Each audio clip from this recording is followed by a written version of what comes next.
You ask Tiger to solve.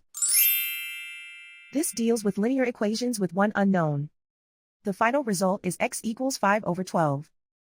Let's solve it step by step. Simplify the expression. Find the lowest common denominator. Multiply the denominators. Multiply the numerators. Combine the fractions.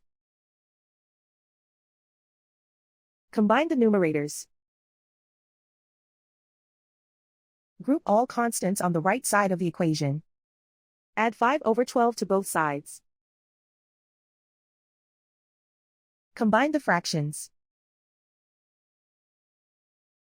Combine the numerators.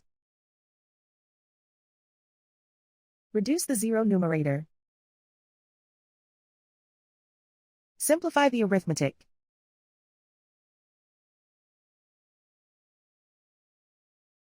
And so the final result is x equals 5 over 12.